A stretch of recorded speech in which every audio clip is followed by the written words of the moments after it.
Thanks. So, hi everybody, welcome back. And last time we talked about dual polytopes. So, if you have any polytope P, polytope, you can define the dual in some way, and then what happens is that combinatorially if you take the phase lattice of P and take the opposite order, then that phase lattice is going to be equal to the phase lattice of P dual. So the vertices correspond to the facets of P dual, and the facets the vertices, and the whole polytope corresponds to the empty set. The empty set corresponds to the whole P star, and etc. And so, by the way, I defined P dual assuming P contains the origin. I defined P dual using some scalar product, and what actually happens is that if you take the dual again, it's not hard to see that if you just take the dual again, then you get the exact same polytope as subsets. That's R to the D. It's literally the same set of points.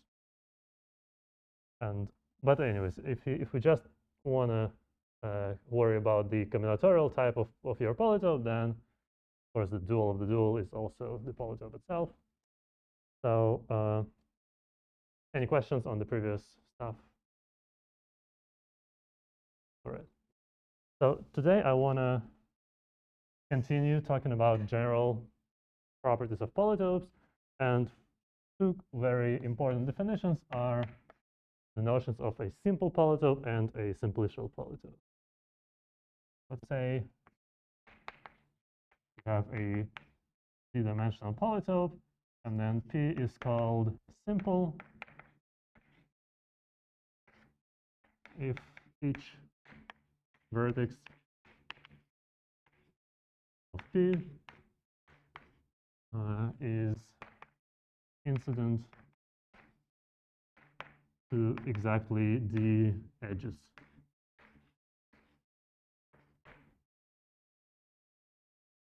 And similarly, well, perhaps not similarly, but P is called simplicial if each facet of P is a simplex.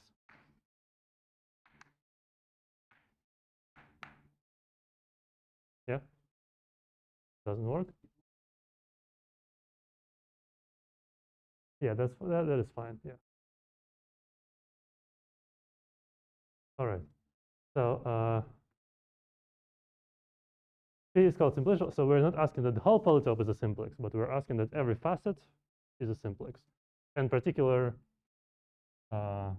because a face of a simplex is a simplex, and thus each just arbitrary face which is not the whole polytope is also a simplex.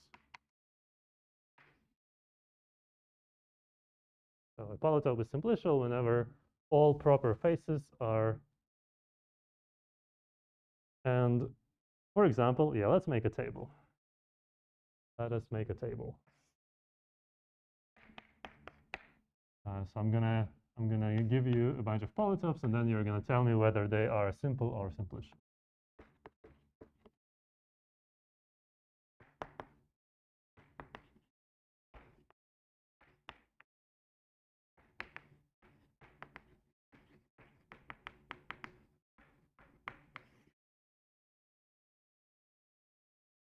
What about the simplex? Simple or simplicial, or what do you mean by thumbs up? Is it simple? Okay. Is it simplicial? Yes. Okay. So it's both simple and simplicial. All right. What about the cube? 0, 1 to the d, the hypercube. Is it simple? Okay. Is it simplicial? No.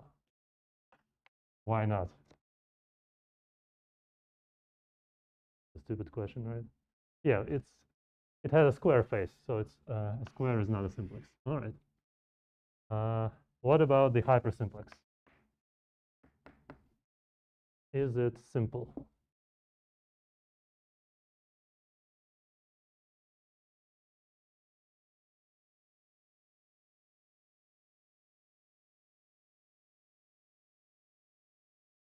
Hmm?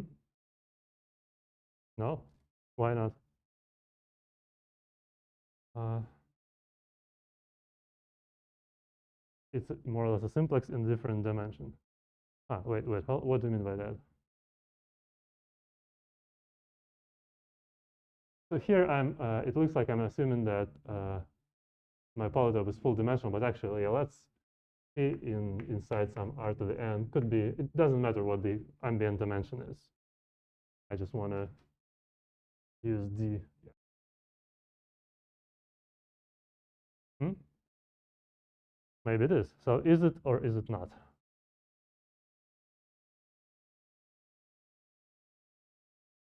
Oh, nice.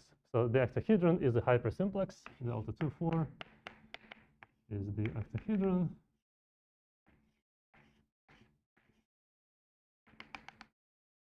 And here, each vertex has degree 4. And it's three-dimensional, so it's not simple. All right. Is it simplicial? Okay. We have a difference of opinion. Yes, yes, no. So who thinks yes? Raise your hand. All right. The majority, wait, unanimously yes. Actually, the answer is no. Yeah, let me put it in. Why not? Yeah.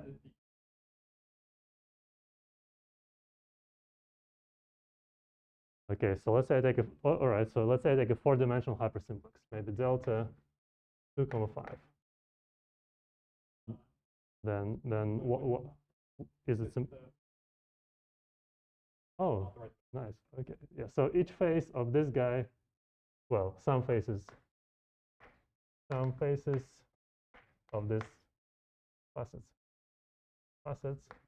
of this guy look like this. Yeah. The hypersimplex is given by these inequalities, right? X in the hypercube, where each xi is between 0 and 1. Yeah, that's Rn. And then the sum of xi is equal to k. So if you send one xi to 0, you still get a smaller hypersimplex. In particular, facets of higher dimensional hypersimplices look like smaller hypersimplices. So it's not simplicial. You can say that it's like hypersimplicial, but I'm not sure if that means anything. So there is a, if I take the cross polytope,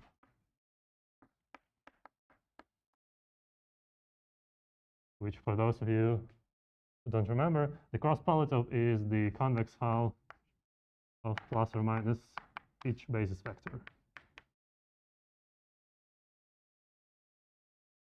Is it simple or simplicial or both or either?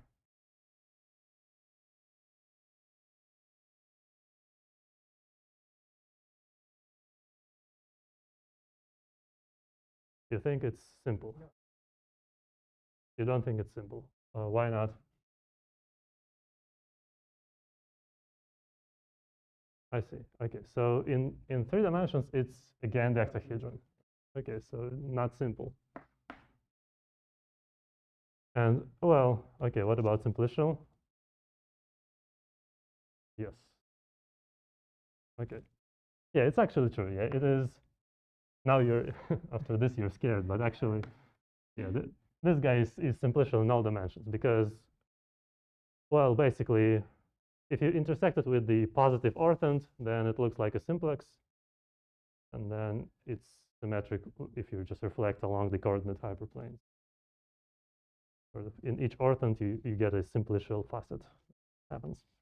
And finally, what about the permutohedron?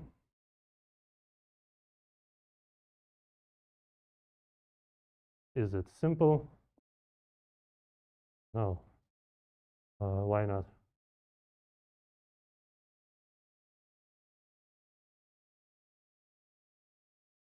Okay. All right, so interesting. So pi 3, I think I have a, right, this, I don't know if you can see it, but yeah. Oh yeah, that's pi 4. Okay, nice. Okay.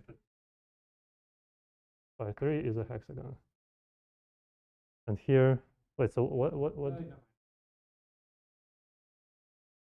Okay, I see.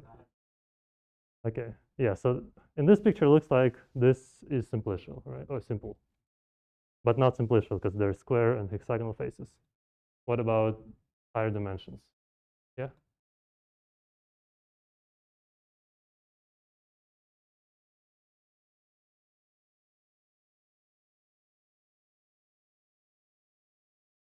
I see.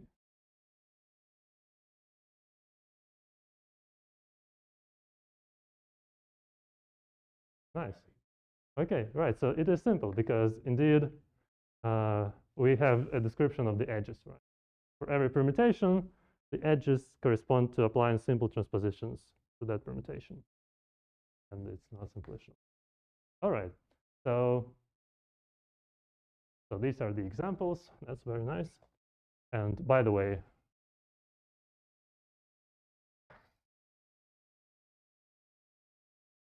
there is a lemma, which is that a polytope is simple if and only if its dual is simplicial.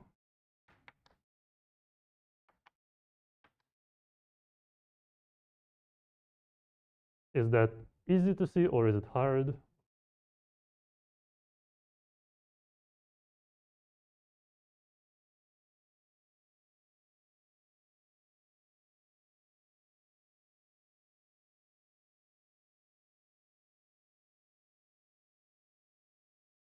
It's kind of the definitions start like duals of each other, right? Vertices correspond to facets, but then the actual conditions are slightly different. Here I'm asking that it's a simplex.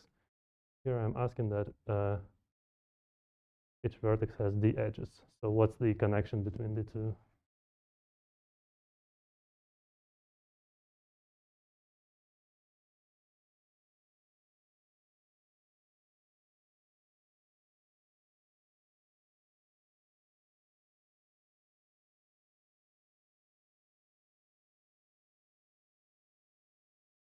Yeah.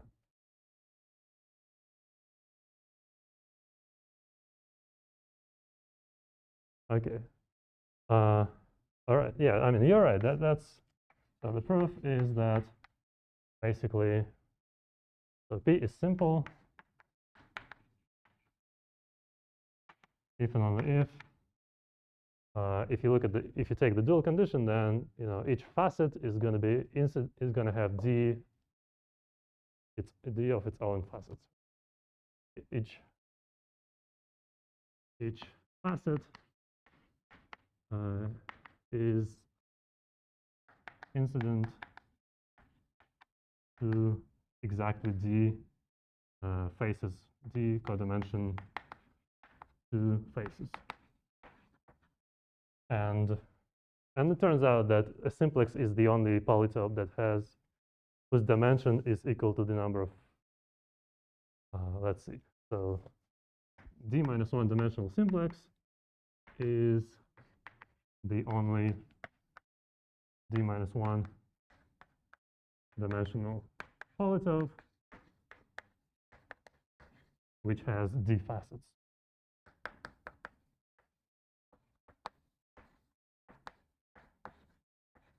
which, I mean, you can prove that basically if you take any collection of D hyperplanes which bound some region, then there's always an affine transformation between any two such collections of hyperplanes. That's why the simplex is the only one. All right. So what is special about simple and simplicial polytopes, which makes them very nice compared to other kinds of polytopes? And that was the whole, to me, that's the whole purpose of considering them from a combinatorialist point of view. So, and that's the notion of an H vector. H vectors of simplicial polytopes.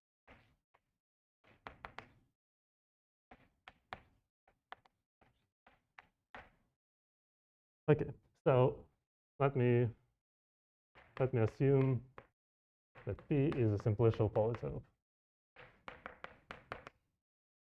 Then, so by definition, I'm going to take the F vector. Let's say I have the F vector of P, which is, as you remember, each Fi is the number of, let's assume that the dimension is equal to D. And the last, each Fi counts the number of high-dimensional faces. Then I'm gonna write them into a polynomial. Let f of t, and I'm gonna do it in a slightly weird way. I'm gonna do it backwards. So it's f sub d minus 1 plus t times f sub d minus 2 plus etc. plus t times d minus 1, t to the d minus 1 times f0 plus t to the d times f minus 1. So it's a monic polynomial. And the first, so here, the constant term is the number of facets of my polytope. This fd is equal to 1, and we basically discard the last guy and use the rest for the polynomial. Okay, and then what I'm gonna define another polynomial. Say let h. I'm gonna write another polynomial h of t as h sub d plus t h sub d minus 1 plus etc. plus h1 t to the d minus 1 plus h0 t to the d. So it's going to be another polynomial of the same degree. And it's going to be defined by h of t as just f of t minus 1.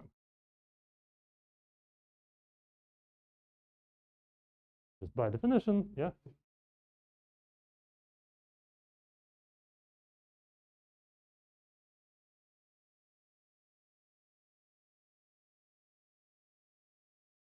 So here you're saying, why am I taking d minus 1 to negative 1? And here I'm taking d to 0. I could, actually, you're going to see it. It's important. Yeah, this convention here, for the f vector, this convention is important. Otherwise, I mean, I want the top coefficient to be 1, not the bottom coefficient to be 1. I mean, I could, of course, invert the t, and then, I mean, I could reverse polynomials by plugging in t to the negative 1, but it's very convenient to use the.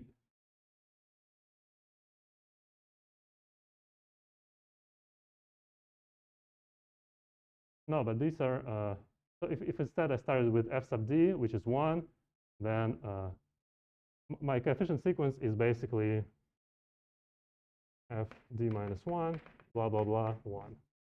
And you want instead to start with 1, f d minus 1, and then nothing here. So it would be a different polynomial. Okay, so you want me to, yeah, I could do that, and it would, well, okay, let's say f bar of t. You're saying it's something like t to the d f negative 1, or do you want me to start with t to the d f f0 plus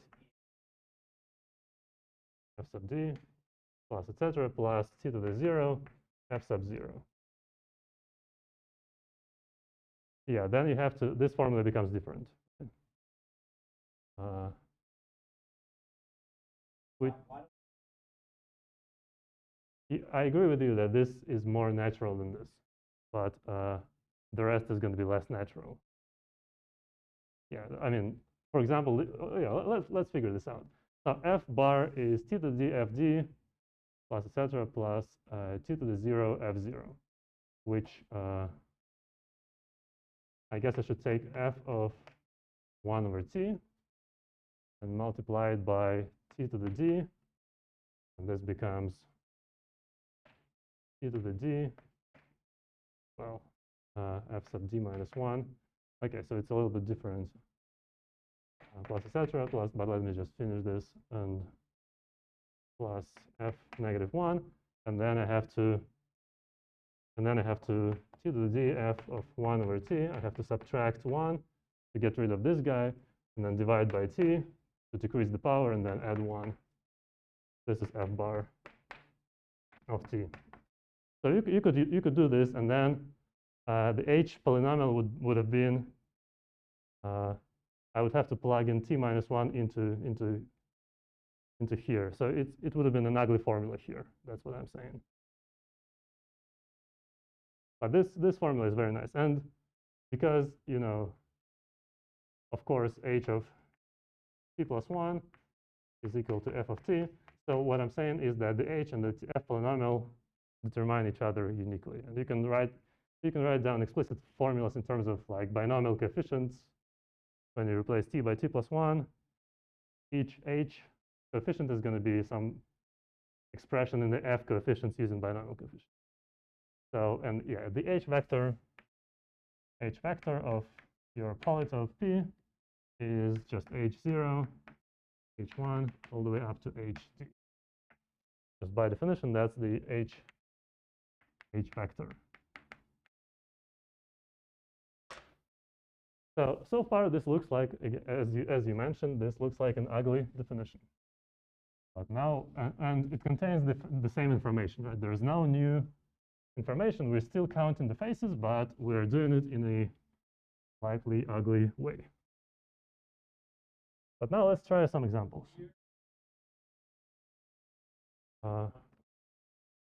Yeah, this is one. This has 2 ones. The extreme elements are 1s, but here, we don't know even like what. Yeah, there is 1 less coefficient here than here. That's all right. So let's say I take an example. I'm just going to use the definition when P is an n-gon.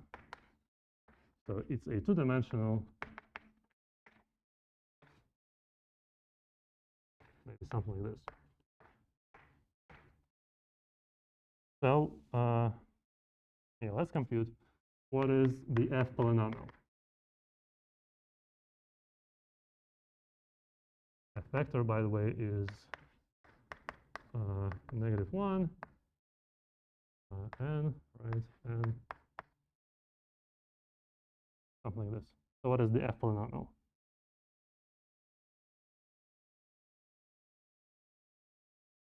Oh, sorry.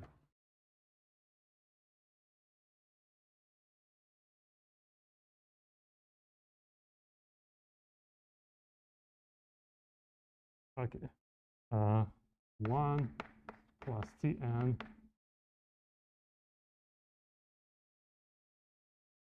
is squared n. Wait, is that right? Okay. Something like this. All right. Then f of h of t is f of t minus 1, which, what is it going to be? If we have some constant term is 1.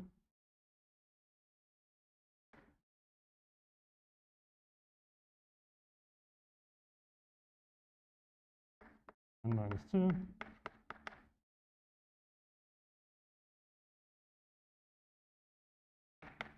This is just t squared. Okay, so the h vector my polytope is 1, comma n minus 2, comma 1.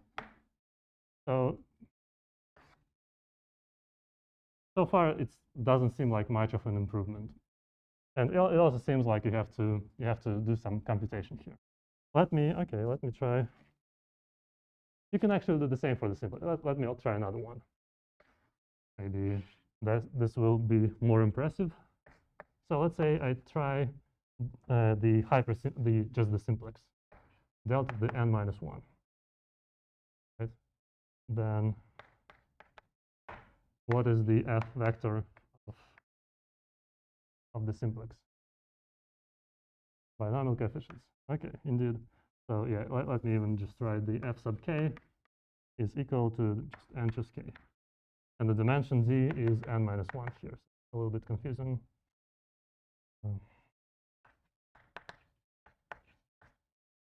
Which I'm going to denote by d.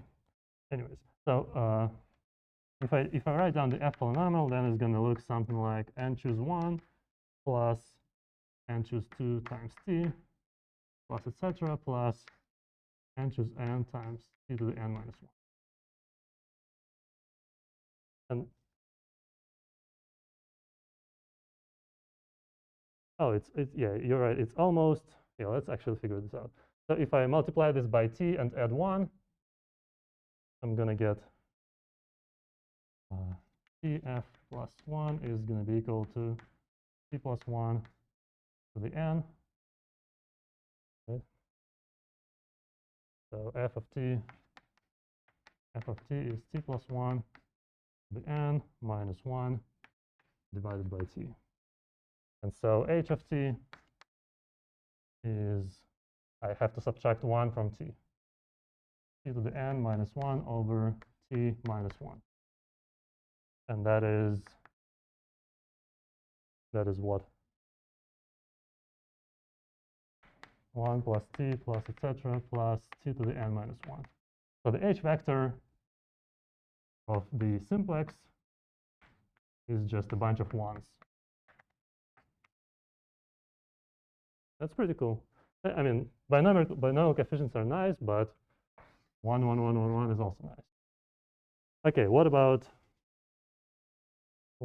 yeah, let me now try to tell you a nice combinatorial way to compute the h vector from the f vector. I mean, of course, you can always use your computer and multiply some polynomials, but there is a better way, which I like a lot. And the better way is called the Stanley triangle.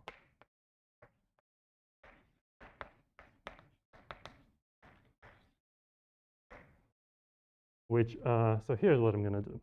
I'm going to take the f vector, f minus 1, f0, f1, all the way up to f d minus 1. And then here I'm gonna draw a triangle. So it's going to be 1, 1, all the way up to 1. Then I'm going to draw the line, and there's going to be an extra 1. So that's your initial picture. And then the rule is that if you have a and b right next to each other, then you write b minus a in the. So there's a rule for the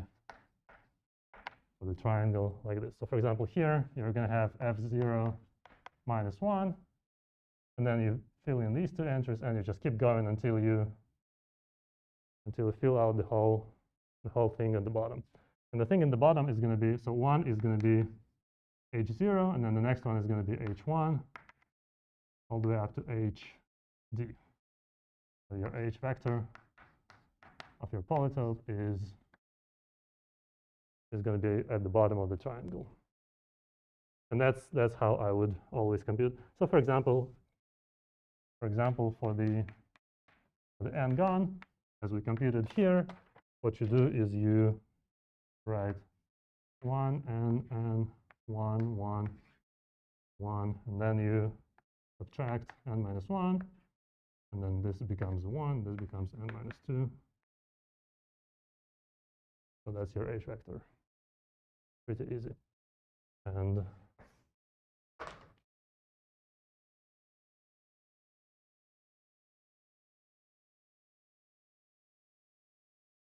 Yeah, now I don't need the definition anymore.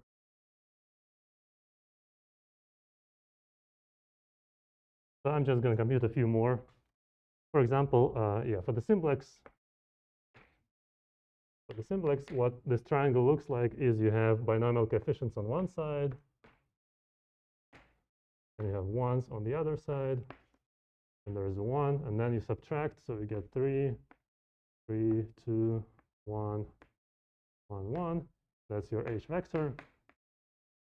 But if you rotate this triangle, you're going to just see the Pascal's triangle.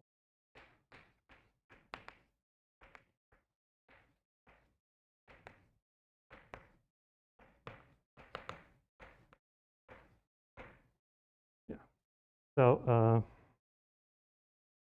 let's try some other polytopes. Let us say I try the octahedron.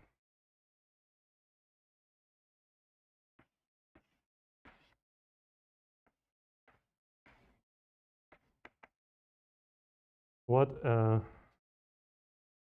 do I write on this right-hand side of my triangle?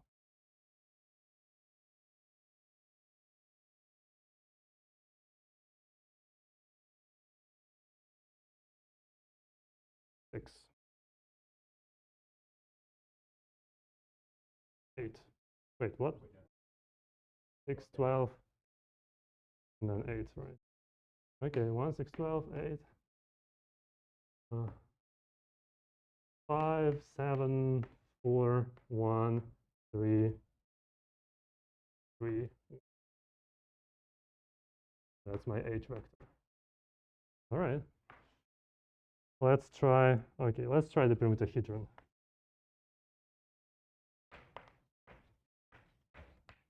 I want to try all permutohedra. So let's say I take phi 2, which is the line segment. So my triangle is going to look like 1, 2, 1, 1. Is that right?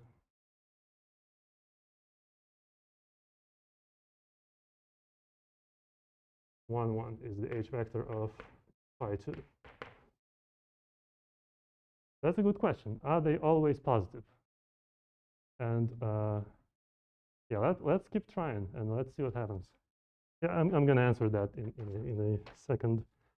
But by the way, the permutohedron, is it simple or simplicial? It's simple but not simplicial. So, yeah, this guy is simplicial, but in general, pi 3, well, pi 3 is also simplicial, but the next one is not.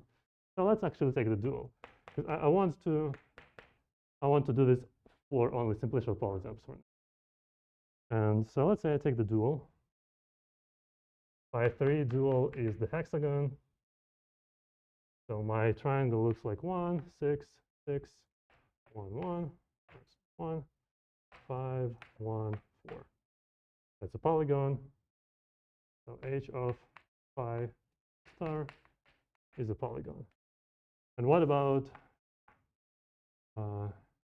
h of pi 4 star?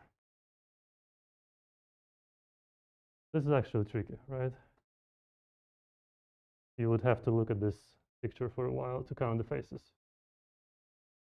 So let's see. I have 1, and then f0, f1, and f2. So, and which one of them is n factorial? f0. Actually, no, because I'm taking the dual of my polytope. So this is n factorial, which is 24.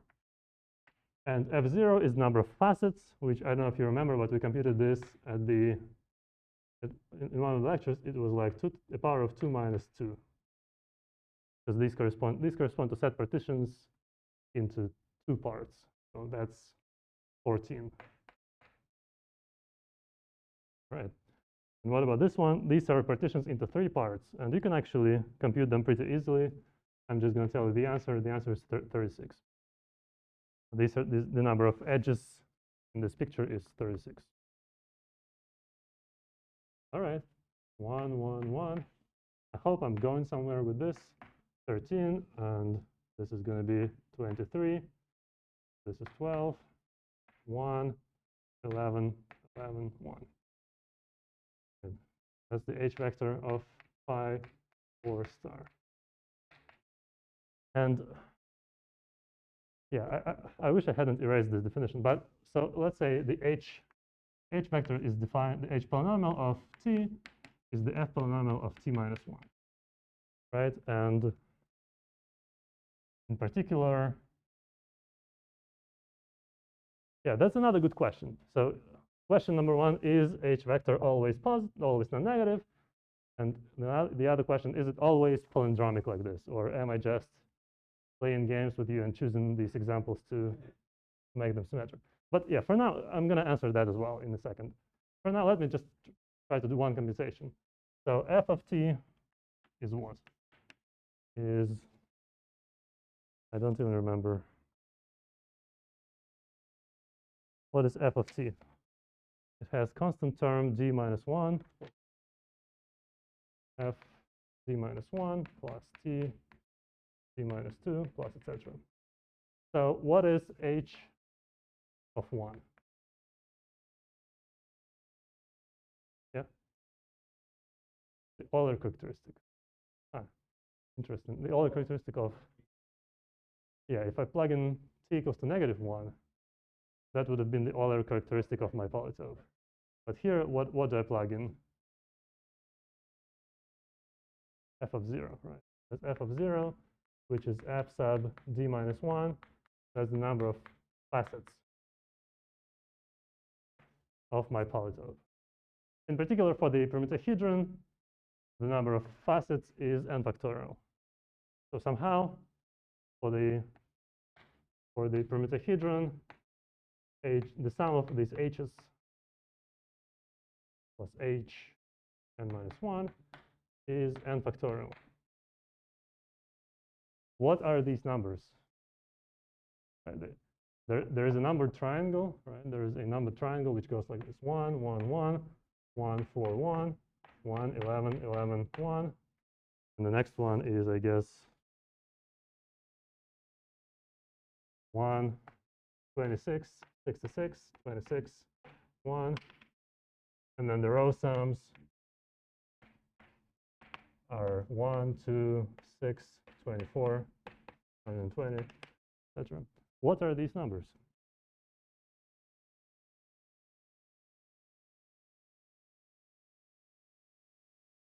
Because yeah, yeah.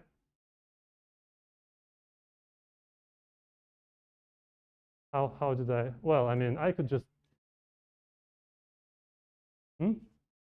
Yeah, that's h.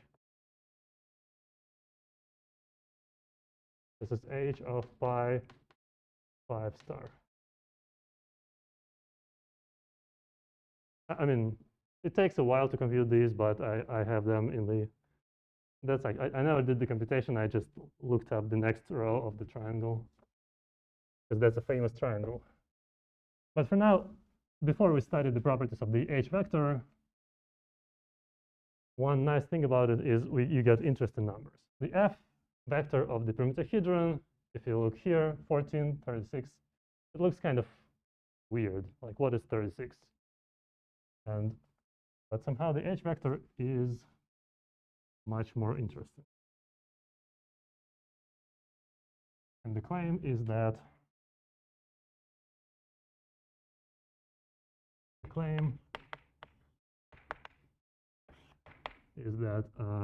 for the permutohedron, hi is an Eulerian number.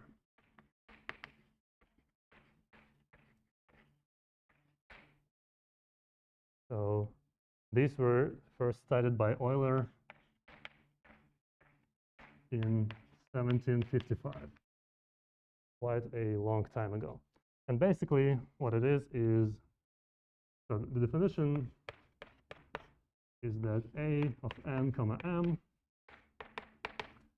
is the number of permutations W in a SAM, such that W has m descents.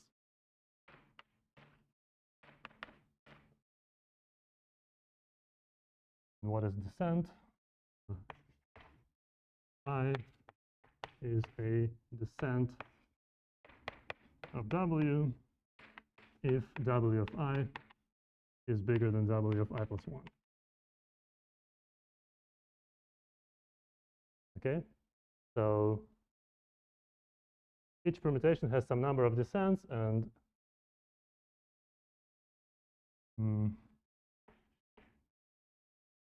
hk of the permutahedron n is just by definition, well, it's not by definition, but it turns out to be equal to a of n comma k minus 1 or something like this, or maybe a of n comma k. I think this is true. So for example, let's say I take n equals to 3. How many permutations with 0 descents? One. Which one? The identity permutation. How about 1 descent? Just tell me all of these. 2, 1, 3. 3, 1, 2. 1, 3, 2, and 2, 3, 1. Okay, and 2 descents.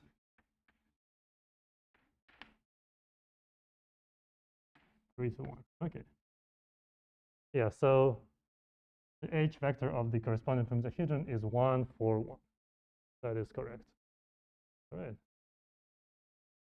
So, yeah, if you have an interest in polytope, probably it makes sense to study its H vector.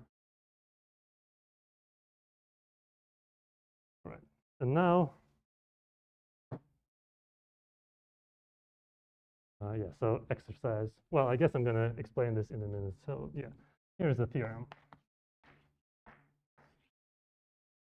Suppose you have a simplicial polytope.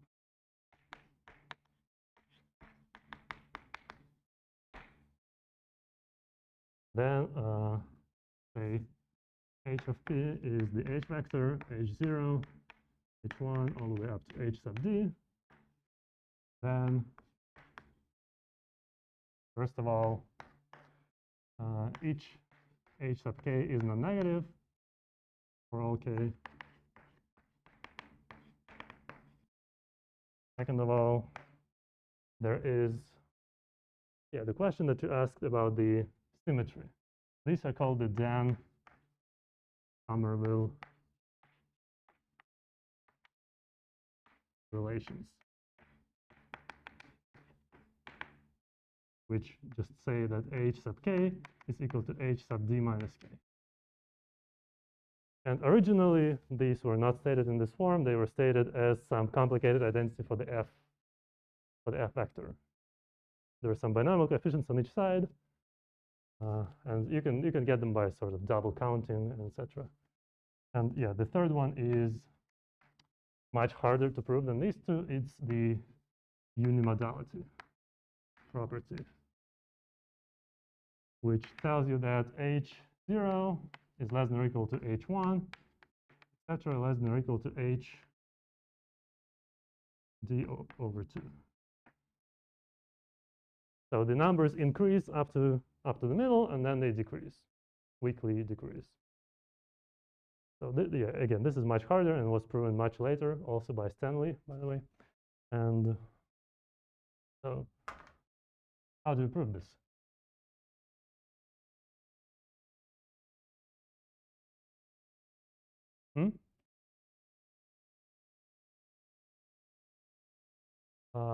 That's a good question.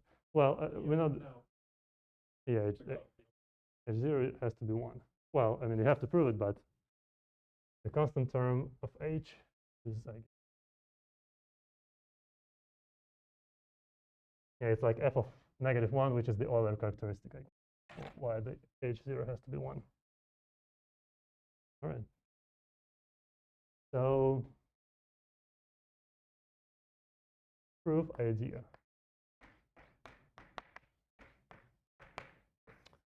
And this, I mean, I'm going to proof idea for 1 and 2. I'm not going to try proving the third one. And the proof idea is to give a different interpretation of the H vector. An interpretation that is manifestly non-negative and easy to see that it's symmetric. So let's take the dual of my polytope. P star is simple. So maybe P star looks like this.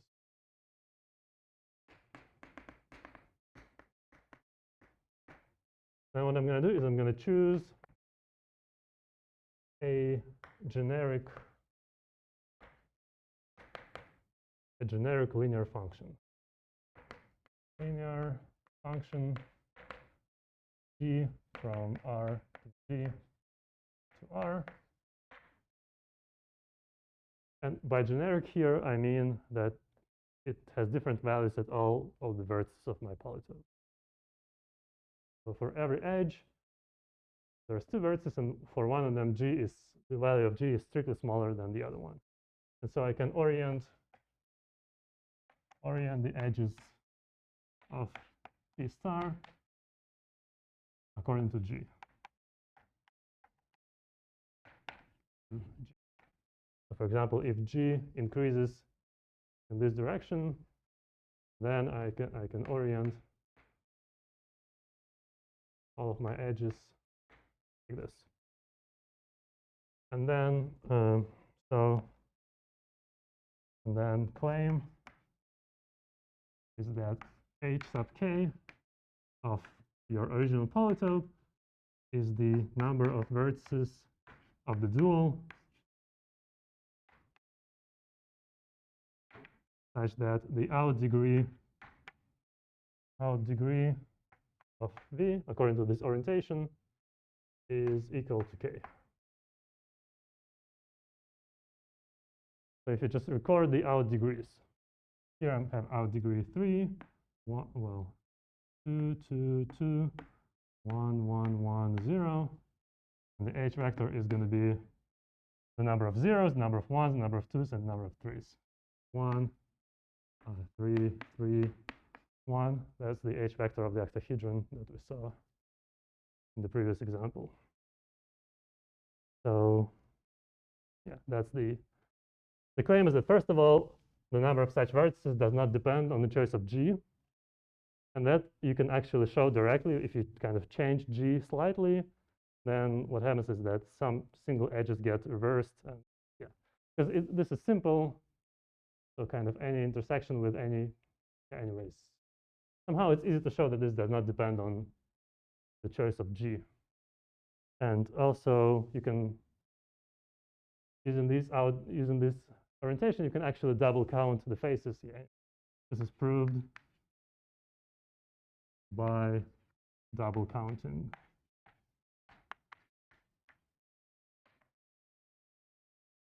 Basically, you can, for each face, you can sort of find the minimal point of that face, and then yeah, anyways, there's a double counting argument. And in particular,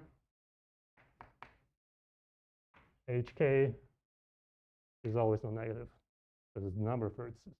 And why is it symmetric?